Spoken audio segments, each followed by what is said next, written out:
요한복음 12장 23절부터 26절까지 함께 읽습니다. 예수님께서 대답하여 가라사대 인자의 영광을 얻을 때가 왔도다. 내가 진실로 진실로 너희에게 이르노니 한 알에 밀이 땅에 떨어져 죽지 아니하면 한 알 그대로 있고 죽으면 많은 열매를 맺느니라. 자기 생명을 사랑하는 자는 잃어버릴 것이요 이 세상에서 자기 생명을 미워하는 자는 영생하도록 보존하리라. 사람이 나를 섬기려면 나를 따르라.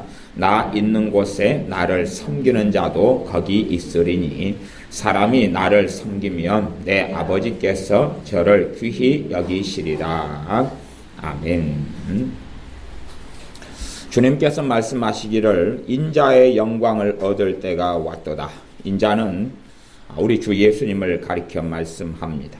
자신께서 영광을 얻을 때가 왔는데 어떻게 영광을 얻으시냐 하면 자신이 하늘의 미랄이 되어서 죽으시면서 영광을 얻으시겠다 말씀합니다.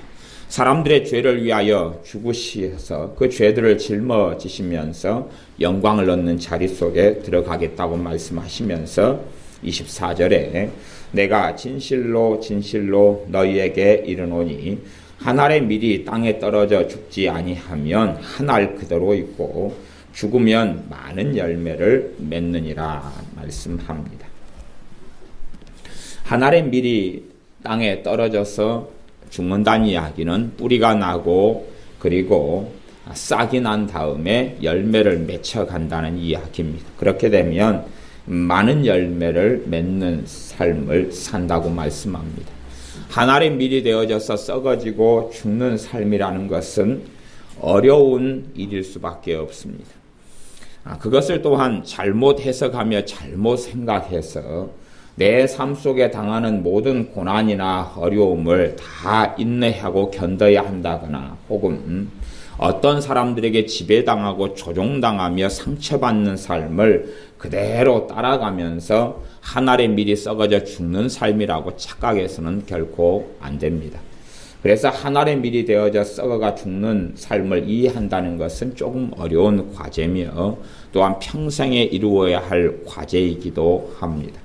한 알의 밀이 썰어져 죽는다 하는 것, 그 길은 주님을 따르는 길이고 무엇보다 성령 하나님께서 인도하시는 길이며 그 길을 걸어갈 때에 하나님의 자녀들은 더 성령 충만해질 수밖에 없습니다. 그러하기 때문에 한 알의 밀이 되어 썩어져 죽는 삶이 한과 절망과 미움과 낙심으로 가득 차진다면 모양은 비슷할지 몰라도 전혀 다른 길 속에 있을 수밖에 없습니다. 그래서 주님을 따라서 한 알의 밀알이 되어서 썩어져 죽는 삶, 그 삶을 살아갈 때는 주님과 더 가까워지며 그 은혜 속에 더 들어가며 진리의 말씀의 능력은 더 나타나지게 된다는 것은 기억하는 가운데 우리가 한 알의 밀알이 되어서 썩어져 죽는 길을 걸어야 됩니다. 주님께서는 한 알의 밀알이 되어서 썩어서 죽으시면서 많은 열매를 맺으셨고 또한 지금도 그 열매 맺은 그 열매가 다시 죽으면서 또다시 많은 열매를 맺었습니다. 현대 사회나 현대 교회나 현대 믿는 사람들인 우리들의 가장 큰 문제 중에 하나는 우리가 한 알의 밀알이 되어서 죽지 않는다는 것입니다. 그렇기 때문에 우리를 통하여 많은 열매를 맺지 않는 것입니다. 실제로 주님께서 말씀 그대로 하시는 것입니다. 우리가 죽으면 많은 열매를 맺는다고 말씀합니다. 우리가 안 죽으면 열매를 맺지 못할 것입니다. 우리의 평생의 과업 중에 하나가 어떻게 한 알의 밀알이 되어서 죽느냐 하는 것입니다. 땅끝이라는 영화나 책을 보면 선교사님들의 인생과 삶의 한 부분이 나와 있습니다. 어떤 젊은 선교사님들이 어느 지역에 가서 말씀을 전하고 복음을 전하다가 그 부족 사람들에게 다 죽임을 당했습니다. 그때에 그 선교사님들의 어떤 아내들이 자신의 남편을 죽인 그 부족에게 다시 나아갑니다. 그리고 그들을 뜨겁게 사랑하고 다시 복음을 증거합니다. 그때에 그 부족 사람들이 주님께 돌아오는 그런 것을 그린 그런 것에 대한 영화이고 실제로 벌어졌던 일과 사건이기도 합니다. 우리나라에도 서양 선교사님들이 아무 연고도 없는 이 조선 땅을 사랑하여서 복음을 가지고 나와왔을 때에 조선 사람들은 나름대로 미개하고 온갖 우상 숭배에 가득해서 그 선교사님들을 돌로 쳐 죽이고 멸시했습니다. 그럼에도 불구하고 더 많은 이들이 아무 연고도 없는 곳, 그곳의 사람들인 우리들을 사랑하여서 이 땅에 와서 자신들의 목숨을 내놓았고 그렇게 해서 많은 열매를 맺었습니다. 우리 주님께서는 죄와 허물로 죽었던 우리와 사실은 아무 연고도 없고 우리가 하나님의 백성이지도 않을 때에 우리를 위하여 자신의 목숨을 내어놓으심으로 우리의 영혼을 구원하시기를 기뻐하셨습니다. 우리 동네에는 여수 애양원이라는 곳이 있지요. 그곳에 지금 현재는 이제 살아 생존하신 나환자, 한센병, 문둥병을 앓았던 분들이 지금은 한 50분 살아 계시지만 과거에는 참 많이 거기에서 살았습니다. 우리나라의 유명한 어떤 면에서 최초로 세워진 나환자촌이 되기도 합니다. 소록도도 좀 유명하지만 애양원도 굉장히 유명합니다. 유명한 이유 중에 하나는 이 애양원 병원 나환자들을 위하여 생명과 목숨을 바친 주의 종들이 많았기 때문에 그렇습니다. 물론 첫째는 우리나라 사람들이 아니었고 서양의 선교사님들이었습니다.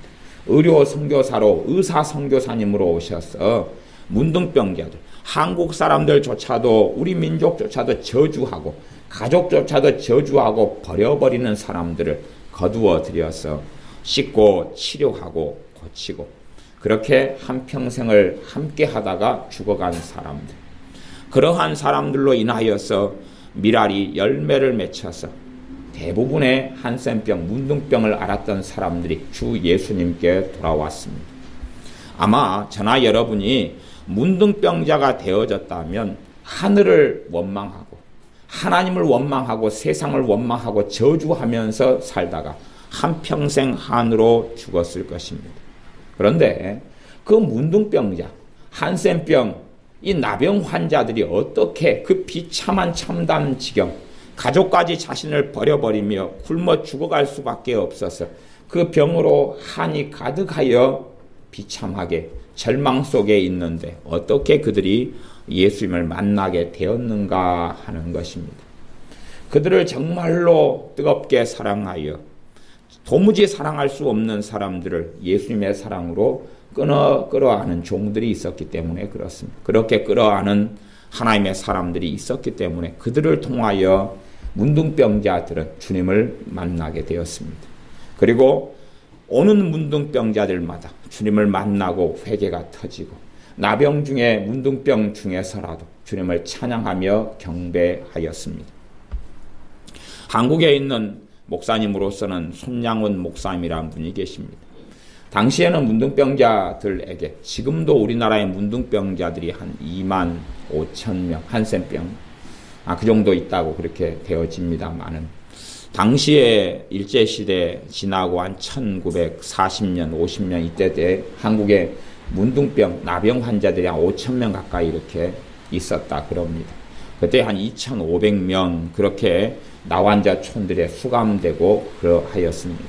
당시에는 좀 의학이 발달하지 않아서 어떻게 하면 이 나병, 문둥병을 치료할 수 있을 것이냐 할 때에 크게 두 종류로 사람들이 믿었습니다. 하나는 어린아이, 사람을 삶아서 먹으면 치료된다.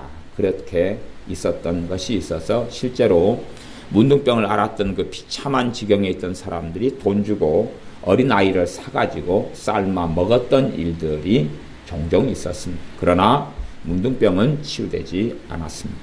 또 하나는 문둥병자들의 흘러내리는 그 피고름을 사람이 입으로 빨아내고 핥아내면 치유된다는 그런 속설이 있었습니다. 하지만 도대체 그 문둥병자들의 흘러내리는 피고름을 빨아내면서 자신은 문둥병, 나병에 걸리지 않을 것인가? 왜? 나병이라는 것이 실제로 전염되는 성질일 것이 아니라고 밝혀졌습니다만은 당시에는 그것이 전염병처럼 여겨졌었기 때문에 그래서 그 문둥병자 나병 환자들의 피고름을 과연 누가 빨아내어서 그를 치유할 것이냐. 물론 실제로 나병 환자들의 그 피고름을 빨아낸다 해서 치료되는 건 아닙니다. 그런데 손양원이라는 목사님은 그때 그렇게 믿었던 사람들, 그렇게 주님을 알지 못하고 만났지 못했던 사람들의 피고름을 입으로 빨아내기 시작했습니다. 왜냐하면 주님의 사랑 때문에 그러했습니다. 그리고 놀랍고 신기한 것 중에 하나는 그렇게 빨아낸 사람들마다 치료되어져 가기도 했습니다. 또한 그러면서 더 놀라운 것은 그들이 주님을 만나기 시작했다는 것입니다. 누가 어떤 이가 그 더러운 피고름을 빨아내는 것을 기뻐하고 좋아하겠습니까? 그러한 삶은 저도 원하지 않고 여러분도 원하지 않을 것입니다. 어떤 곳에는 전염병이 창궐해서 무수히 많은 사람이 죽어나가는데 예수님의 사람들이 그 속에 들어가서 자신의 생명을 담보로 살아가면서 그들을 사랑하다가 함께 전염병에 걸려서 죽어나갔습니다. 그러면서 그 밀알이 썩어져 열매를 맺으면서 전염병 가운데 살아났던 마을의 사람들이 예수님께 돌아오기 시작하는 것입니다. 왜냐하면 예수님의 사람들이 들어와서 자신들을 희생하고 돌보면서 전염병에 함께 걸려서 죽어나가는 것을 자신의 눈으로 보았기 때문에 그렇습니다. 자신들도 무서워서 자신의 가족, 형제, 부모가 전염병에 걸려있을 때 자신들의 목숨이 아까워서 형제, 부모, 가족을 버려버렸는데 그 사람을 돌보다가 함께 죽어가는 것을 발견하고 도대체 저 사람들은 누구냐 하게 되었는데 그들이 예수님의 사람들이었던 것이 발견되었기 때문에 그렇습니다. 그리고 그 사람을 통하여 주님을 만나게 되었습니다. 본시적으로 주님께서 말씀하시기를 너희가 서로 사랑하면 너희가 내 제자인 줄 알리라. 사람을 통하여 주님을 만나게 됩니다. 예수님의 사람이 한 알의 밀알이 되어서 썩어져 죽으면 주님을 만나게 됩니다. 이것이 정말 쉬운 과업도 아니고 쉽고 편한 길도 아닙니다. 그래서 주님께서는 말씀하시기를 25절에 자기 생명을 사랑하는 자는 잃어버릴 것이요. 우리의 생명을 사랑하면 우리는 썩지 않고 보존하려고 하겠죠. 내가 한 밀알인데 내 생명을 살리고 보존하려 그러면 그대로 있을 수 있다는 것입니다. 과거에 한 수천 년 전에 탄화 벽시 같은 것이 간간히 발견되어져 왔습니다. 탄화 벽시 같은 것은 한 수천 년 전에 있었던 벽시가 그냥 약간은 거슬렸는데 불에 끄을리고 거슬렸는데 그게 진흙 속에 있으면서 그대로 죽지 않고 생명을 간직한 채로 수천 년이 지난 지금까지 그대로 보존되어 왔다는 것입니다. 그래서 이것을 땅에 심었더니 인자 수천 년이 지난 지금 싹이 나는 것입니다. 그래서 과거에 벽시가 놀라운 생명력을 가지고 수천 년간이나 보존되어 있었던 것을 봅니다. 사실은 어떤 면에서는 그 벽시는 수천 년 동안 죽지 않은 것이지요. 그리고 단지 자기의 한 생명만으로 존재했던 것입니다. 주님께서 걸으셨던 좁은 길, 어떤 길을 요구하시냐 그러면 죽는 삶을 요구하십니다. 죽는 삶인데 하나의 밀알이 되어져 썩어져 죽는 삶입니다.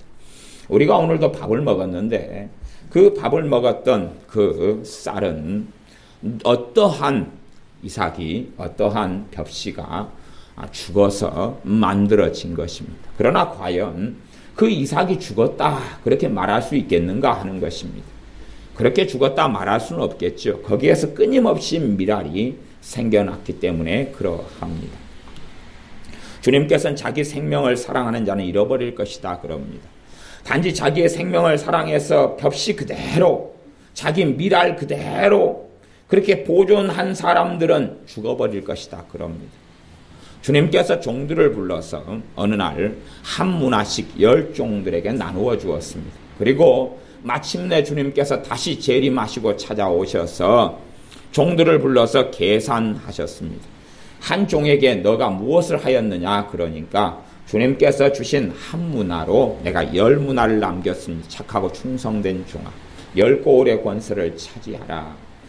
두 번째 종을 만났습니다. 너는 어떻게 하였느냐? 주께서 주신 한 문화로 5문화를 남겼습니다. 착하고 충성된 종아, 5 고울의 권세를 차지하라.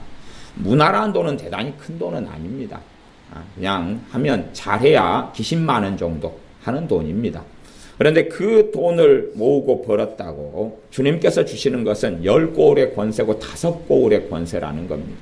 우리가 이 땅에 살면서 희생하고 헌신했던 주님에 대하여 했던 것에 대해서는 상상하지 못할 값을 주님께서는 지불하신다는 것을 알 수가 있습니다. 또 한 종을 만났는데 그 종이 주님께 한 문화를 그대로 드립니다. 주님께서 준 그대로 드리면서 당신께서 주신 한 문화가 여기 그대로 있습니다. 말씀할 때에 주님께서 악한 종이라고 말씀하셨습니다. 그리고 그 한 문화까지도 빼앗아 버리라고 말씀하며 쫓아내셨습니다. 주님께서 달란트 비유를 가지고 말씀하셨습니다. 어떠한 종에게는 5달란트, 어떠한 종에게는 2달란트, 어떠한 종에게는 1달란트를 주었습니다. 그때에 5달란트 받은 종은 5달란트를 남겼고 2달란트 받은 종은 2달란트를 남겼는데 1달란트 받은 종은 그대로 수건에다가 1달란트를 쌓아두었다가 주님이 오심에 여기 당신께 여기 있습니다라고 바쳤을 때에 주님께서 그 종을 슬피 울매 이를 갈미 있으리라 하면서 쫓아내 버리셨습니다. 그것처럼 1달란트 한 알의 미랄인데 우리가 한 알 미랄 그대로 간직하고 있으면 잃어버린다고 말씀합니다. 그런 면에서 구원을 얻는 것은 정말로 어렵다 하는 것을 기억하셔야 됩니다. 단지 입으로만 예수님을 내가 믿습니다 하고 정말로 하나님 나라에 입성할 수 있을 것이냐. 그래서 사복음서를 아주 자세하고 정확하게 살펴보시는 것은 너무나 중요하겠습니다. 입만 나 예수님 믿습니다. 그리고 내가 신앙생활합니다. 예배당에서 나 예배드렸지 않습니까? 그렇게 사람들은 말할 수 있습니다. 그때 주님께서 마태복음 7장에서는 그렇게 말씀했습니다. 주여 주여 하는 자마다 다 하나님 나라에 들어올 것이 아니다. 천국에 다 들어오는 것이 아니다. 내가 주님의 이름으로 선지자로 됐습니다. 목회했다 그 말입니다. 목회했다. 애언도 했습니다. 내가 주의 종으로 목사가 돼서 일했습니다. 선교사님이 돼서 일했습니다. 그게 선지자 노릇입니다. 애언을 받고 은사가 나타나서 예수님의 이름으로 치유를 했습니다. 많은 사람의 병을 고쳤습니다. 귀신을 쫓아냈습니다. 그렇게 이야기했는데 주님께서는 불법을 행한 자들아 나를 떠나가라. 내가 너희를 도무지 알지 못한다 하셨습니다. 은사를 받아서 병을 고칠 수는 있으나 자신이 죽지 않은 것입니다. 은사는 얼마든지 나타날 수 있습니다. 그래서 제가 은사에 대한 이야기를 지난번에 이번 주 금요일 날 은사에 대한 부분을 한 20분 가까이 이야기를 했습니다. 오늘 오후에도 제가 그런 이야기를 잠깐 낮예배 마치고 한 것입니다. 제게 성령님께서 저를 사용하시지만 사실은 그러나 제가 안수하거나 제가 애언하거나 제가 말씀을 가리킬 때에 듣는 사람과 함께 있는 사람 여러분 때문에 제 은사가 풍성해지거나 기름 부으심에 달라지는 문제가 벌어진다 그랬습니다. 사람의 문제가 제게 있는 기름 부으심과 은사는 그대로인데 대부분 그렇습니다. 여러분이 얼마나 간절히 당기고 간절한 마음에 따라서 제게 있는 은사나 기름 부으심이 나타날 수도 있고 안 나타날 수도 있고 잠재되어 버릴 수도 있고 풍성해질 수도 있다고 말씀드렸습니다.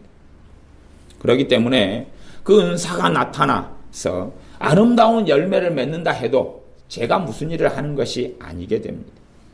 치유의 사역을 행하는 사람은 명백하게 알고 있습니다. 똑같이 병 고친 은사를 가지고 기도하는데 기도받는 사람 때문에 치유의 은사가 어떻게 역사하는 것이 달라지는 것을 명확하게 알고 있을 것입니다. 간절하게 믿음 가운데 나오는 사람은 놀랍게 치유의 능력과 은사가 동일한 사람인데 역사하고 고치려면 고쳐봐, 할 테면 해봐. 그리고 믿음도 없고 흐지부지 있는 사람. 100번, 1000번을 기도해도 연락해 조금 아주 쥐꼬리만큼 뭔가가 나타날 것 같다가 말아버리는. 그러면서 그런 사람은 하나님 책임으로 또한 기도해주는 주의 종 책임으로 탓할는지 모르겠습니다. 은사는 그런 양상이 아닙니다. 똑같은 은사를 가진 사람들이 제3세계 같은데 정말 간절한 마음으로 주님을 원하는 사람들에 가면 죽은 사람도 살아나는데 정말로 간절한 마음으로 주님을 찾지 않는 사람들에게는 기도하면 무좀도 치유되지 않고 감기도 치료되지 않습니다. 그런 면에서 어떤 사람들의 은사가 풍성하게 나타난다 그래서 그 사람이 하나의 미랄이 돼서 죽었다는 이야기도 아니고 그 사람이 대단히 고상하거나 경건하거나 대단히 성령 충만한 증거가 결코 되지 않습니다. 은사라는 것은 선물이기 때문에 성령의 은사를 통하여 대단한 일이 벌어졌다 해도 그 사람은 성령 충만하거나 주님을 따르는 길을 걷고 있다라고 말할 수 없습니다. 무수히 많은 은사 사역자들은 착각합니다. 나를 통해 은사가 나타나니 나는 거룩한 사람이요, 나는 깨끗한 사람이요, 나는 정결한 사람이라고 착각할 수 있다는 이야기입니다. 나는 정말 주님을 따르는 길을 걷고 있다고 착각할 수 있어서 나를 통하여 많은 사람이 치유되니까 그 사람들은 정말로 나는 주님을 잘 믿었습니다 라고 했는데 주님께서는 불법을 행했다고 말씀합니다. 불법은 하나님의 뜻을 행하지 않은 것인데 가장 중요한 하나님의 뜻은 죽는 것입니다. 한 알의 미랄이 되어 썩어져 죽는 것입니다. 다른 말로 주님께서 말씀하신 적이 있는데 그것은 무슨 말씀이냐 하면 사람마다 자기를 부인하고 자기 십자가를 지고 주님을 따라야 한다. 그렇지 않으면 하나님 나라에 들어올 수 없다 그랬습니다. 천국에 들어오는 것은 정말로 쉽게 보여지지만 또한 정말로 어렵습니다. 죽지 않으면 들어올 수 없는데 농담을 하고 있는 것이 아닙니다. 행위구원론을 이야기하고 있는 것이 아닙니다. 정말로 예수를 믿는 사람이 주님 따라 걸어가는 삶을 이야기하고 있는 것입니다. 입만으로 믿음으로 그쳐버릴 것이냐. 1만 달란트 탕감받은 사람이 이제 구원받았습니다. 와, 좋다. 구원받았습니다. 1만 달란트라는 상상을 불허하는 이 죄와 허물에 대해서 탕감받고 용서받았습니다. 구원받았지. 와, 좋다. 그리고 이제 삶을 살아갑니다. 삶을 살아나가는데 100데나리온 빚진 친구를 만나니 자신의 100데나리온 돈이 너무나 아까운 것입니다. 빨리 갚아. 갚을 돈이 없다고 기다려달라 그럽니다. 감옥에 집어 넣어버렸습니다. 갚을 때까지 들어가 있어. 법대로 해. 그렇게 했을 때 주님께서 주인이 다시 불러서 1만 달란트 탕감한 모든 것을 무효화를 시켰습니다. 왜? 주인은 그 종에 대한 소유권을 가지고 있기 때문에 얼마든지 그게 가능합니다. 다 박탈이다. 너가 지옥으로 너는 들어갈 수밖에 없다 그러셨습니다. 그리고 처음에 1만 달란트 탕감받은 그 종이 구원받았다가 그 구원을 상실했습니다. 그거에 대한 이야기를 사복음서는 계속하여 주님께서 처음부터 끝까지 말씀하고 계신 것입니다. 그렇기 때문에 그 관점 속에서 보셔야 됩니다. 한 번 구원은 영원하다. 내가 예수님 믿었고 영접했다. 그것이 흔들리라는 이야기는 아닙니다. 그러나 주님께서 명백히 요구하시는 것은 한 알의 밀이 땅에 떨어져 죽지 아니하면 한 알 그대로 있는데 그 사람은 자기 생명을 사랑하는 사람이고 그 사람은 그 자기 생명 사랑했던 그 생명을 잃어버린다는 이야기. 잃어버린다는 것이 영원한 영벌 속에 지옥 속에 들어간다는 이야기입니다. 그러니 사실은 우리가 어떤 사람이 예수를 믿는다 그러는데 본이 되고 덕이 되지 않는 삶을 믿는다는 사람이 산다. 그것 때문에 염려할 건 없습니다. 왜? 그 사람들은 천국에서 만날 일이 없을 테니까요. 걱정할 건 없습니다. 어떠한 초신자, 어떠한 이제 믿는 사람들의 삶은 불신자하고 비슷할 수 있습니다. 그 사람들에게는 더 관용하고 용납하고 기다려주면 됩니다. 아마 때가 되면 그들도 죽어가기 시작할 거고 때가 되면 열매를 맺혀가기 시작할 거기 때문에. 그러나 어떤 이가 예수를 믿는지 오래되었는데 5년, 10년, 20년, 30년 되었는데 세상 사람들하고 똑같다. 그리고 저 사람 때문에 야 믿는 사람이 저러냐, 믿는 사람이 똑같이 세상 사람과 같이 살아가냐, 비난하고 정죄하거나 욕할 필요는 없습니다. 왜? 볼 일은 없을 거기 때문에 그러합니다. 자기 생명을 사랑하는 자는 잃어버릴 것이고 자기 생명을 사랑하는 사람은 어떤 사람? 이기적이고 자기 욕심과 자기 욕망과 자기 명예와 자기의 돈과 자기의 부유함과 자신의 행복만을 위해 살아가는 사람입니다. 그런 사람은 잃어버리게 되고 이 세상에서 자기 생명을 미워하는 자는 영생하도록 보존하리라. 영생을 얻는다는 것입니다. 자기 생명을 미워하는 사람은 자신의 육체가 요구하는 대로 살아가지 않고 그걸 절제한다는 이야. 절제. 자기의 육체 욕망을 따라가는 길을 절제하고 살아갑니다. 그리고 자신 안에 역사하시는 하나님의 부르심과 성령 하나님께서 그 사람이 영으로 더불어 이끌어 가시는 길을 걸어갑니다. 26절 사람이 나를 섬기려면 나를 따르라.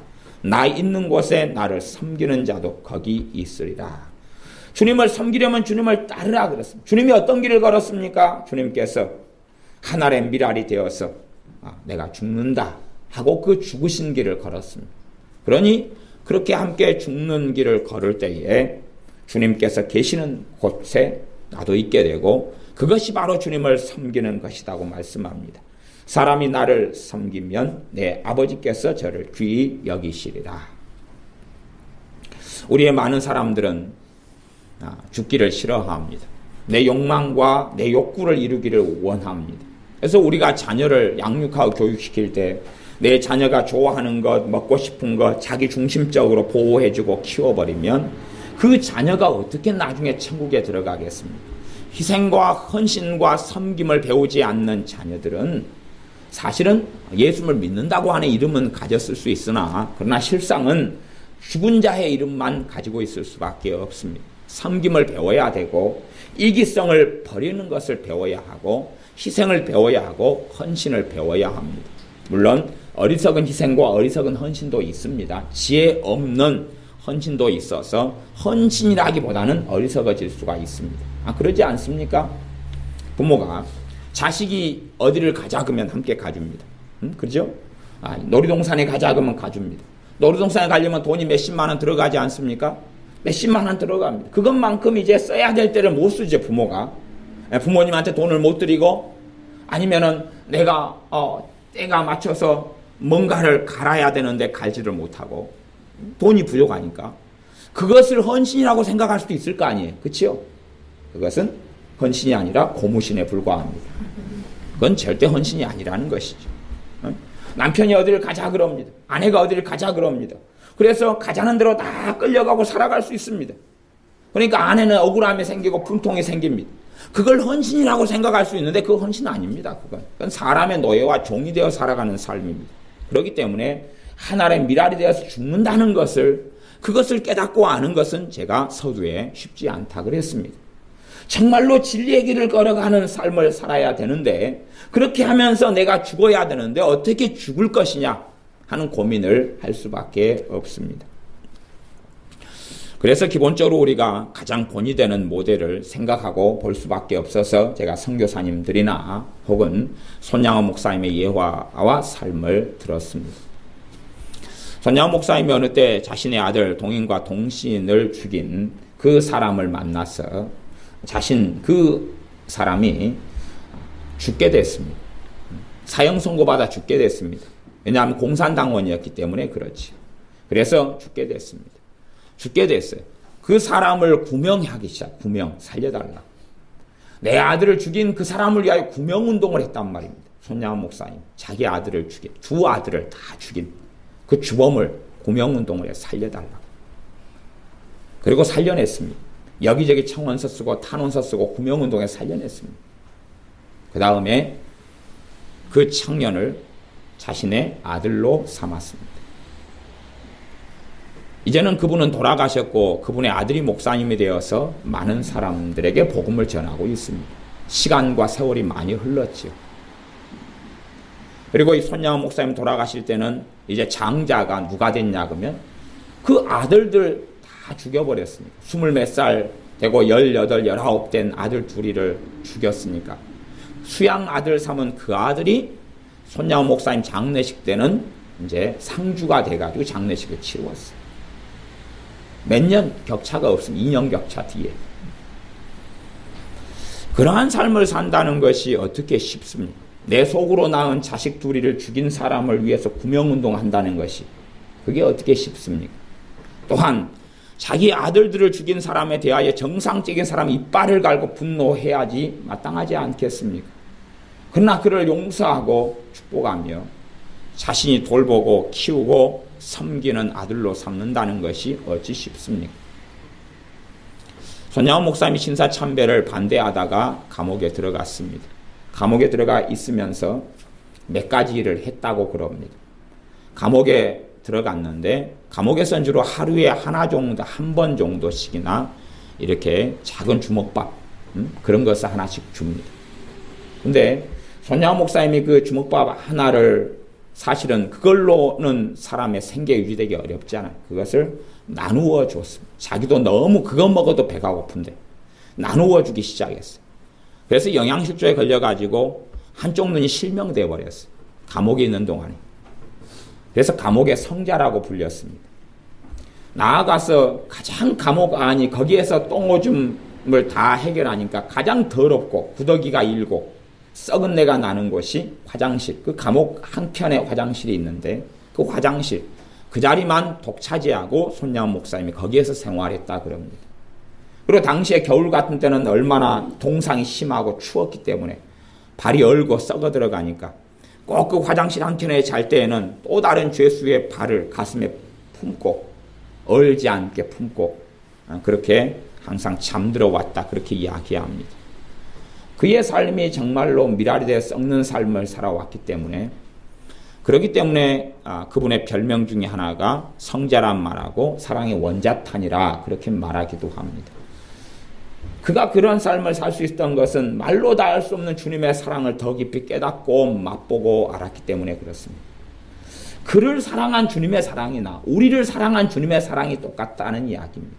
똑같지. 똑같은데 그는 정말로 많이 맛보고 깨달아서 문둥병자들, 환자들과 함께하고 그들을 위해서 살고 그들에게 복음을 전하고 실제적으로 그들을 삶 속에 사랑하고 미랄이 되니까 그들이 주님께 나와서 다 주님을 뵙고 만나게 되었습니다. 제가 예전에 젊었을 때는 그 애양원에 자매결연을 맺어서 여러 차례 가고 왕래를 했었습니다. 그래서 애양원에 주로 하는 그것이 먹고 살기 위해서 나병 환자들, 환자들도 먹고 살아야 되니까 가장 더러운 일을 그들이 선택했는데 그것은 동물 키우는 거였습니다. 동물 키우는 거. 지금도 그래서 지금은 많이 냄새가 좋아졌긴 했지만 지금도 여수 애양원으로 가면 버스 문을 열고 가거나 자가용 문을 열고 가면 계속 똥냄새가 진동하지 않습니다. 돼지 똥냄새, 닭 똥냄새가 진동을 합니다.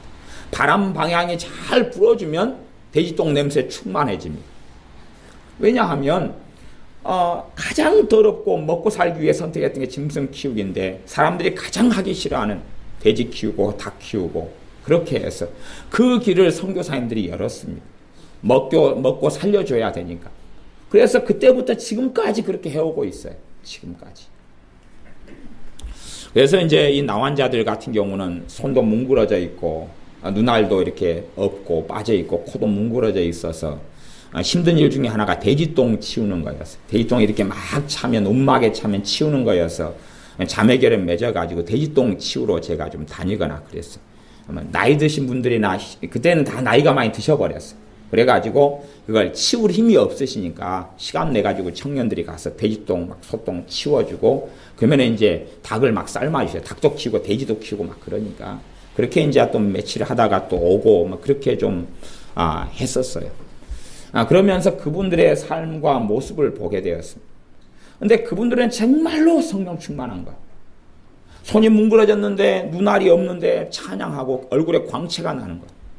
우리는 사지육신이 저 같은 경우는 멀쩡하고 함께 돼지 똥 그 사람들 맨날 맞고 사는 거고 우리는 간혹 가다가 한번 맞는데도 맨 처음에 익숙하지 않으니까 막 그럴 뿐이지만 좀 익숙해지니까 이제 거기에서도 뭐 닭 삶아주시니까 백숙 이렇게 뜯고 그러지만 똥바닥에서 막 그러지만 그분은 항상 그렇게 살면서 다 주님을 사람들이 만났어. 주님을 만나니까 노년이 되어서도 우리는 노년 되면 얼마나 강팍합니까? 그분들은요 눈알이 없는데 말씀을 다 외우고 있어요. 이게 젊은 청년 저보다 말씀을 더 잘 외우고 있어요. 눈알이 없다니까요. 눈이 없고 소경들인데 말씀을 잘 외우고 있어요. 70, 80, 90대 말씀을 잘 외우고 있어요. 제가 가면 한 번씩 말씀을 외워주셔요. 말씀을 외워주셔요. 성령 충만하기 때문에 성령님이 주신 말씀을 그냥 받아요. 그분들은.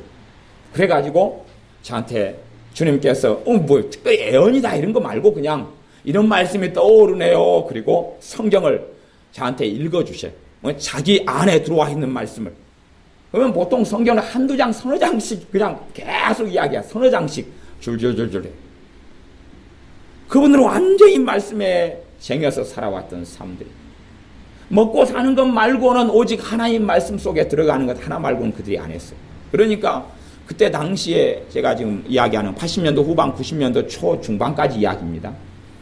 성경 66권을 다 해온 다 노인분들, 머리가 희고 눈알이 없고 이런 분들이 성경을 다 해온 분들만 수십 명 가까이 됐어요.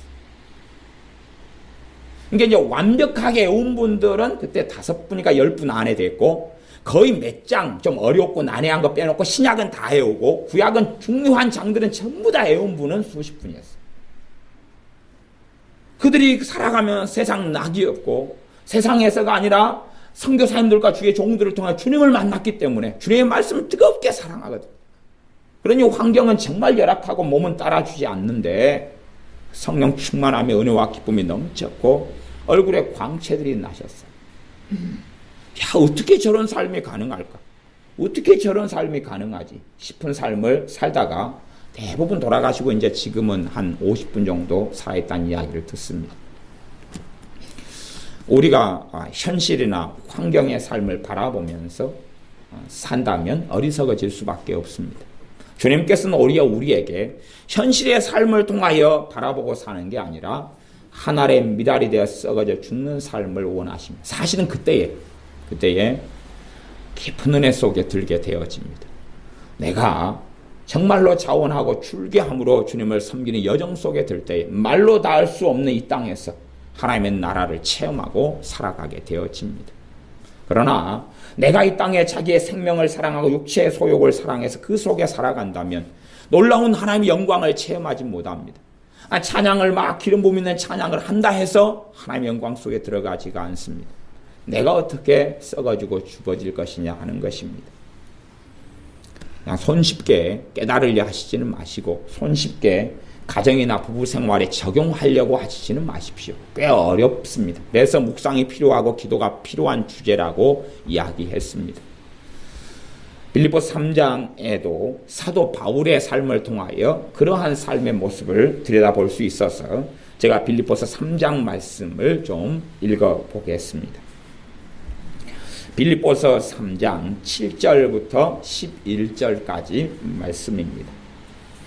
빌립보서 3장 7절부터 제가 읽어보겠습니다. 그러나 무엇이든지 내게 유익하던 것을 내가 그리스도를 위하여 다 해로 여길 뿐더러 무엇이든지 내게 유익하던 것들을 다 예수님 때문에 좋지 않은 것을 여겨버린다는 이야기입니다. 그 유익하던 것들을 거절해버리고 거부해버린다는 이야기입니다. 내가 유익하고 좋았던 것들을 거절하고 거부해버린다는 이야기입니다. 많은 선교사님들은 다 그래도 선진국이나 혹은 잘 사는 나라에서 선교사님들이 대부분 파송됩니다. 못 사는 나라들로. 그렇게 파송되어져 가려면 기본적으로 이제 선택하는 것이 있습니다. 그들이 누렸던 의료, 복지, 교육을 포기한다는 이야기입니다. 물론 어떤 선교사님들은 포기하지 못해서 미련을 남겨놓아서 많은 고통을 일으키기도 합니다. 그러나 정말로 신실한 주의 종들은 자신이 대한민국 땅에 있다가 어느 제3세계나 후진국으로 가시면 그걸 내려놓습니다. 누렸던 치약, 칫솔, 비누, 샴푸 이러한 깨끗하게 살았던 것, 깨끗한 옷을 입고 살았던 것, 자주 목욕하고 씻었던 것, 에어컨 속에 살고 선풍기 속에 살았던 것, 그런 걸 다 내려놓는다는 이야기입니다. 내려놓고 그리고 그들과 함께하고 함께 사는 것입니다. 어떤 선교사역이 잘 열매 맺지 않는 것을 살펴보면 어떤 선교사님들이 돈으로 자기는 한국에서 누리는 삶을 그대로 유지하면서 복음을 전하는 경우에는 시간이 흘러가도 열매를 맺지 않았지만 자기가 누리는 걸 다 내려놓고 그들과 같은 집에서 살고 같은 걸 먹고 같은 노래를 부르고 같이 아파하고 같이 뒹굴고 그들의 가족이 되어서 살아갔을 때는 그러면서 미랄이 되어졌을 때는 놀라운 열매들을 맺어왔다는 것을 우리가 선교사님들의 삶과 사역과 그런 사역의 보고들을 듣고 볼 때에 경험하고 알 수가 있습니다. 사도 바울이 자신을 위하여 유익했던 것, 그런 것들을 내려놓았다고 이야기합니다. 어떤 면에 사도 바울이 살았던 곳은 다소고 길리기아성 다소고 이 사람은 로마 시민권을 가진 분이기 때문에 어떤 이보다 복지 속에 어떤 이보다 선진 문명 속에 살았던 사람입니다. 로마 제국의 시민권을 가졌기 때문에 그런 경우는 너무나 드문 경우고 그런 속에서 살아왔기 때문에 그러합니다. 그러나 다 유익하던 것을 주님을 위하여 해로 여겼다 그럽니다. 8절 또한 모든 것을 해로 여겼다. 더 나아가서 유익하던 것만이 아니라 모든 것을 해로 여김은 내 주 그리스도 예수님을 아는 지식이 가장 고상함을 인함이라. 내가 그를 위하여 예수님 때문에 예수님을 위하여 모든 것을 잃어버리고 배설물로 여김은 자신한테 유익하던 것들을 배설물, 똥처럼 여긴다는 이야기. 똥처럼 여긴다는 이야기. 똥을 배설물인 똥을 귀하게 여기고 끌어안고 막 사는 사람은 없을 것 아닙니까? 버려버리는 것이 배설물이죠. 어쩌다가 밭에다가 좀 주고 뿌릴 수는 있으나 더러워서 버려버리는 것인데 자신에게 유익하던 것들을 그렇게 똥처럼 배설물처럼 버려버린다고 이 하나님의 사람은 증거하고 있습니다. 그것은 그 이유가 있는데 3장 8절 하반절입니다. 배설물로 여김은 누구를 얻고 싶어서요? 그리스도를 얻고 싶어서 그렇습니다. 이것이 어떤 면에서 구원론의 후반전입니다. 예수님을 믿으면 구원받습니다. 그러나 그건 전반부고 후반부입니다. 두렵고 떨림으로 너희 구원을 이루라 하는 후반부에 들어갑니다. 행위로 구원 얻는다는 것이 아닙니다. 그것은 명백하게 이 사도 바울이 부인하고 있습니다. 그건 절대 아니다. 그런 건 절대 아니다. 그것이 구절에 대한 이야기. 혹시 그렇게 오해할까봐. 이렇게 배설물로 여겨가지고 버려버리고 해로 여겨가지고 누구를 얻어요? 예수님을 얻어요. 그러나 그것은 행위도 아니고 행위 구원도 아니란 이야기가 구절입니다. 그 안에서 발견되려 함이니 예수님 안에서 발견되려 함이니 내가 가진 의는 율법에서 난 것이 아니다. 율법에서 난 의는 뭐냐 하면 행위로 얻는 의로움을 이야기합니다. 내가 아름다운 삶, 선한 행위, 선행을 했기 때문에 얻어서 구원받는 것을 이야기합니다. 그게 아니란 이야기입니다. 오직 그리스도를 믿음으로 말미암은 것이니 곧 믿음으로 하나님께로서 난 의라. 예수님을 믿는 믿음으로써 난 의로움, 하나님께 옳다 인정함을 받은 그것만 내가 끝까지 붙잡고 살아가는데 그러는 삶 속에서 내게 유익하던 것들을 예수님을 위하여서 다 버린다고 이야기합니다. 그러니 우리가 예수님 믿는 사람들이 내 삶의 영역을 지키고 내 고상함을 지키고 내 자존심을 지키고 살아가는 길을 걸어가면 그 사람은 둘 중에 하나입니다. 어린아이거나 아니면 주님의 사람이 아닙니다. 어린아이거나 주님의 사람이 아닙니다. 예수님의 사람들은 내 자존심이 산산이 부서져 가는 것을 많이 경험하셔야 됩니다. 내 자존심이 산산이 부서져 가도 오히려 노래할 수 있고 찬양할 수 있고 기뻐할 수 있는 것을 경험해 가셔야 됩니다. 내 자존심을 지키고 유지하는 삶을 걸어가는 사람, 내 안락과 안위를 지키고 유지하고 걸어가면서 그것을 위해서 기도하는 사람들은 정말로 어리석은 사람으로 주님 앞에 발견됩니다. 주님 안에서 발견되지 못합니다. 10절 11절입니다. 내가 그리스도와 그 부활의 권능과 그 고난의 참여함을 알려하여 그의 죽으심을 본받아. 그의 고난에 예수님의 고난에 참여하는 것을 알려고 두 가지입니다. 첫째는 예수님의 고난 속에 그 고난 속에 동참하고 들어간다는 것입니다. 어떤 고난요? 예수님을 위하여 당하는 고난 속에 들어가는 것. 하나. 두 번째는 그의 죽으심을 본받아. 공동번역 성경에는 그렇게 번역되어 있습니다. 주님과 함께 죽기를 원한다. 주님을 위하여 주님과 함께 죽기를 원한다. 그래서 그 다음 구절 11절에 그렇게 되어 있습니다. 그의 죽으심을 본받아. 그것은 주님의 죽으심처럼 죽는다는 것입니다. 그렇게 살다가 죽는다는 것입니다. 어찌하든지 죽은 자 가운데서 부활에 이르려 하노니. 그렇게 주님을 위하여 살다가 죽어가지고 그들 속에서 주님께서 오실 때에 부활을 얻겠다는 것입니다. 주님처럼 하늘에 썩어진 미랄이 되어서 살다가 죽어가지고 그렇게 죽은 자들 가운데서 주님 오시면 새 몸을 얻고 영원한 주님의 나라에 서기를 원하여 그 길 속에 들어간다는 것입니다. 12절까지만 제가 읽겠습니다. 내가 이미 얻었다 함도 아니 온전히 이루었다 함도 아니라 오직 내가 그리스도 예수님께 잡힌 바 된 그것을 잡으려고 쫓아가노라. 지금도 치열하게 그 길을 걸어가고 있다고 이 빌립보서 말씀을 기록할 때에 이렇게 말씀하고 기록하고 있습니다. 우리의 삶 속에서 우리에게 유익하던 것들을 정말로 주님을 위하여 내가 내어놓을 수 있느냐 하는 것을 돌이켜 보아야 되고, 그건 돈도 아니고 물질 이전의 것이지요. 돈 이전의 것입니다. 심지어는 우리가 좋아하던 드라마를 좀 많이 내려놓고 뭐 많이 좋아하던 사람 한꺼번에 끊는 그건 어렵습니다. 그거 어렵습니다. 그런 식으로 막 극단적인 삶을 선택하시 보셔야 괴롭습니다. 게임을 많이 하시는 분들이 한꺼번에 때려치우겠다 그렇게 하시면 그 굉장히 곤란하십니다. 한 3분의 1 정도 그만두시고 3분의 2는 남겨놨다가, 그렇죠? 은혜가 와야지 한꺼번에 때려치워지는 것입니다. 줄여나가는 것이죠. 줄여나가는 것이. 우리의 삶이 한꺼번에 나란 존재가 이렇게 역동적으로 변화되지 않습니다. 한꺼번에 변화되지 않아요. 그러니까 애니팡을 열심히 하시다가도 애니팡을 2시간 하시면 1시간 반, 1시간을 줄이라는 이야기, 이렇게 줄이는 거예요. 줄이는 거지. 때려치우라는 이야기 아닙니다. 저도 지금 애니팡 말고 뭐 하라고 자꾸 연락이 오고, 저도 애니팡을 제 사실은 뭐 한 120단계까지 진출해 본 사람인데, 저도 선수권자에 들어가는데, 내가 그런 걸 하다가 다 그만두고 다 어떻게 해버리라는 이야기가 아닙니다. 우리란 존재는 한 걸음 한 걸음 걸어가는 것입니다. 한 걸음 한 걸음 걸어가는 것이. 한순간에 다 역동적으로 바꿔버릴 만한 그런 존재가, 그런 자존망대한 존재가 우리가 아닙니다.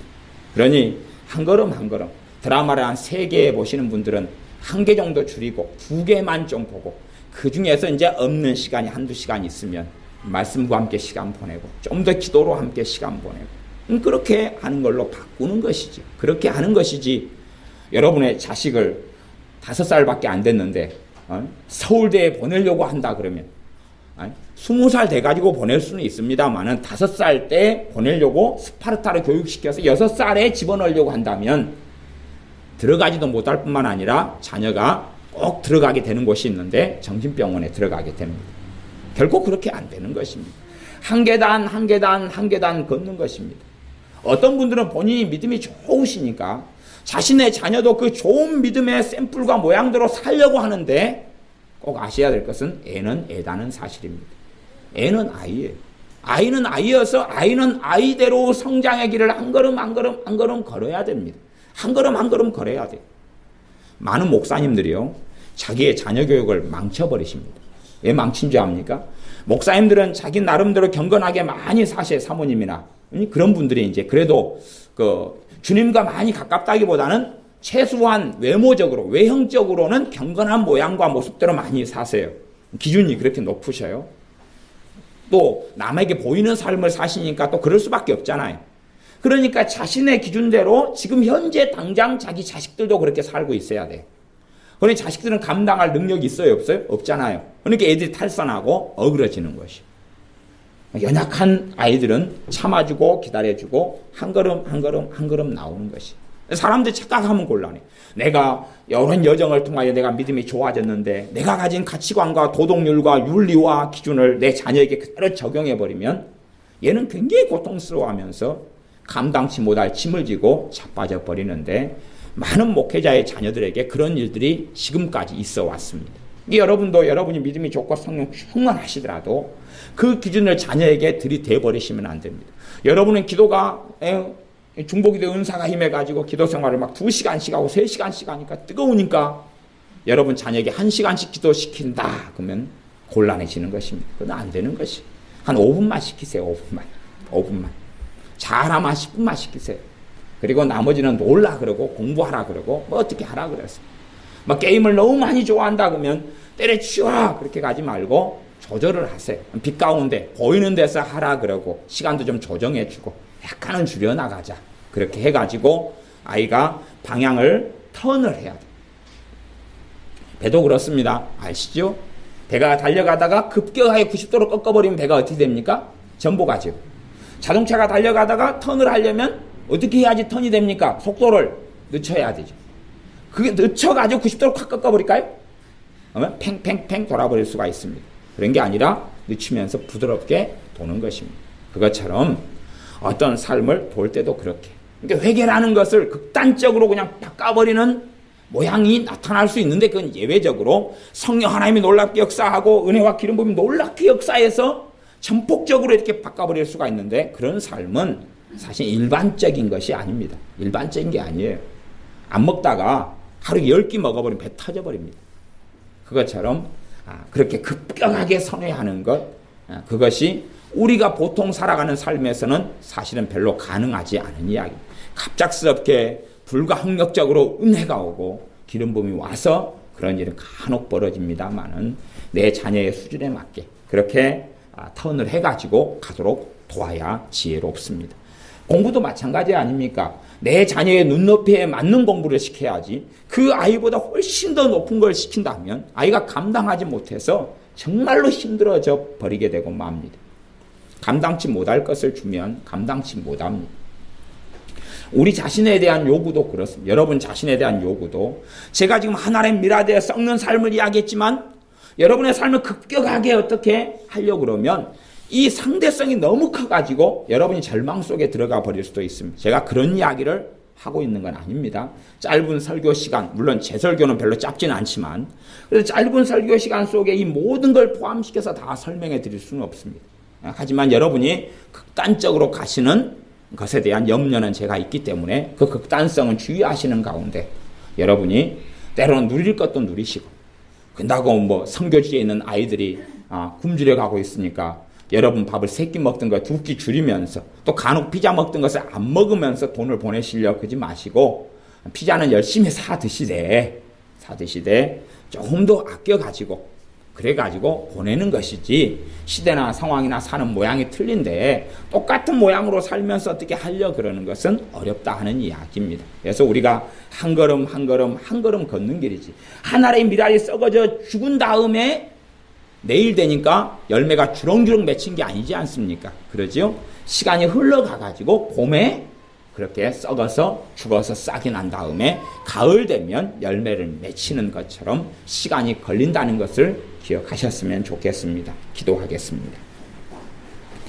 아버지 하나님, 우리가 하나의 미랄이 되어져 썩어서 죽으면 많은 열매를 맺는다고 말씀하셨사온데 이 길이 주님께서 걸으신 길이고 이 길이 우리가 걸어야 한 길이지만 정말로 어렵습니다. 무엇보다 하나님 말씀을 왜곡하거나 또한 잘못 이해할 수 있는 부분이 많이 있기 때문에 성령 하나님의 도우심을 구합니다. 도와주셔서 말씀을 왜곡하거나 어리석게 생각하거나 너무 급박하거나 조급하거나 절망적으로 극단적으로 생각하지 않도록 성령 하나님 말씀을 잘 깨닫도록 도와주시옵소서.